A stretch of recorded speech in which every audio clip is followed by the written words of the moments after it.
Hi, I'm Dave Gardy for Cybersecurity TV from our studios here near Washington, D.C. for another in the series of the SteelCloud Compliance Automation TV. Joining me here in the studio is Mr. Brian Hagels from SteelCloud. He's the COO. Brian, thanks for joining us. David, thank you. Now, earlier this year, the DoD made some changes to the CCRI program, and they renamed it CORA, which stands for Cyber Operational Readiness Assessment. Can you give us a high-level overview of the changes to the program beyond just the name? Yeah, it was a pretty significant change. It came out in March of 2024, so what we know about it is what the government has published in SteelCloud, the anecdotal data that we've gotten from our customers. But the shift was one from a compliance, pass-fail kind of environment to a risk-based environment that I believe gives leadership within the DoD organizations a better handle on how certain things are affecting their vulnerability to and risks in their infrastructure. Now, what is a CORA assessment based on? Well, CORA is really based on three things: hardening systems, reducing the attack plane, and enabling defenses. And it really relies on a constant monitoring capability. How do they affect the agency customer? Well, a couple of things. When I talk about the monitoring's something that has to be continuous. So first thing, the CCRI was an assessment that took a subset of the infrastructure, whereas a CORA takes the entirety of the infrastructure into effect. So instead of being compliant in one area, you have to be compliant continuously in a much larger environment.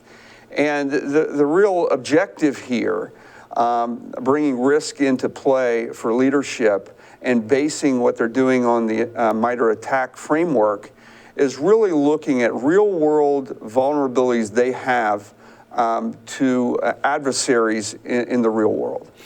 Now, top DoD leaders are always recommending automation wherever possible.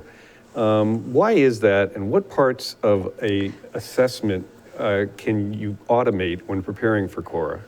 Well, you know, one of the two things that CORA really stresses, one is that they're going to audit the entire environment.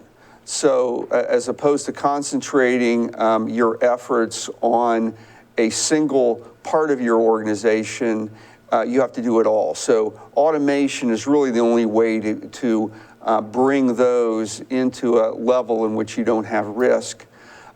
So that's one area. I think the other area is the continuous monitoring. So you have to have an assessment of the entire organization. You have to be doing it. You have to be doing it continually. So that's very important.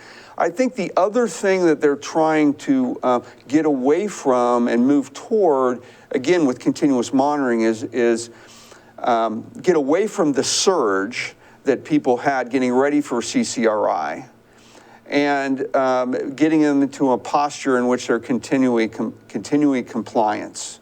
So again, removing surge, more monitoring, more continuous operations.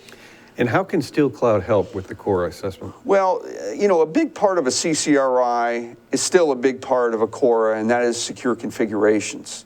And SteelCloud we have software that automates the ability to select, implement, maintain, monitor, and report on secure configurations within the environment. So it automates a huge part of the requirements of CORA. And if people want to find out more about SteelCloud, where should they go on the web? Yeah, www.steelcloud.com. www.steelcloud.com. We've been speaking with Brian Hagels, who's the COO of SteelCloud. Thank you for joining us, Brian. Thank you, Dave. I'm Dave Gardy for another in the series of the SteelCloud Compliance Automation TV from our studios here near Washington, D.C. at Cybersecurity TV. Thanks for watching.